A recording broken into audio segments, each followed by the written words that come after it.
1987 के बंटवारे में अपना पुश्तैनी मकान छूट गया। दंगे में दादाजी का देहांत हो गया। कम उम्र में ही मां का साया उठ गया। हम बात कर रहे हैं भारत के 13वें प्रधानमंत्री मनमोहन सिंह, जिन्होंने अपनी जिंदगी की विपरीत परिस्थितियों के बाद भी अपने जीवन में बड़ी बड़ी उपलब्धियां हासिल की। 26 सितंबर 1932 को वर्तमान पाकिस्तान के गाह में एक साधारण परिवार में जन्मे मनमोहन सिंह 1947 के दंगों में मात्र 13 साल की उम्र में भारत आए। कम उम्र में मां के गुजरने के बाद से उनका लालन पोषण उनकी दादी जमुना देवी ने किया। 1952 में पंजाब यूनिवर्सिटी से बीए इकोनॉमिक्स और 1954 में एमए इकोनॉमिक्स की डिग्री हासिल की। 1957 में कैम्ब्रिज यूनिवर्सिटी से इकोनॉमिक्स ट्रिपस की पढ़ाई पूरी की। 1960 में ऑक्सफोर्ड यूनिवर्सिटी से डीफिल किया। भारत आने के बाद उन्होंने एजे लेक्चरर पंजाब यूनिवर्सिटी में काम किया। 1966 से स्नातक तक वे यूएन में कार्यरत रहे। बाद में 1972 में मिनिस्ट्री ऑफ फाइनेंस में as a chief economic adviser के रूप में काम किया। 1976 में सेक्रेटरी बने।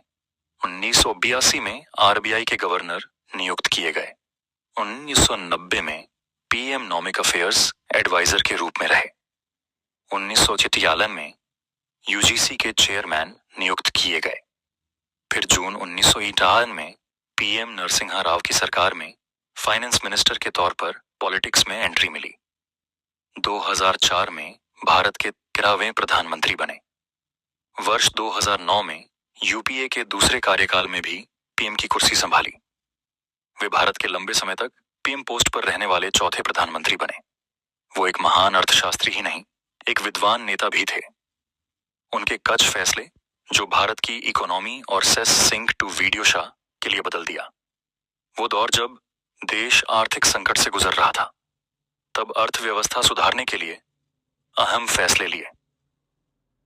पहले कोई भी उद्योग भारत में शुरू करने के लिए सरकार से कई तरह के लाइसेंस लेने पड़ते थे।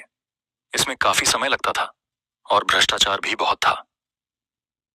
मनमोहन सिंह ने लाइसेंस राज को खत्म कर दिया, जिससे भारत में व्यापार करना आसान हो गया।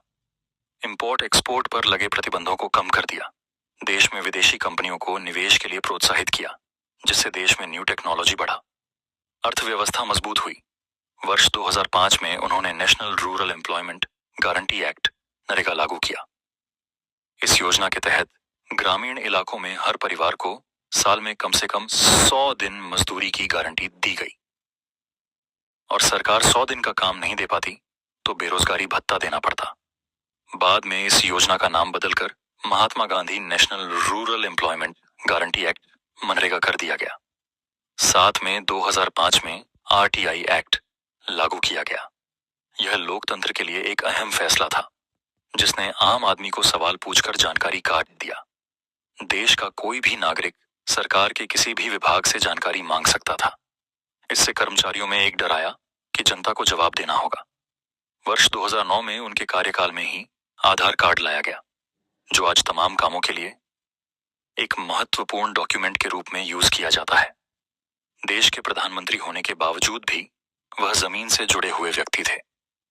वर्तमान में बीजेपी नेता असीम अरुण, जो 2004 में उनका बॉडीगार्ड रहे, कहा कि उनकी पसंदीदा कार जी ने इसे लिया, लेकिन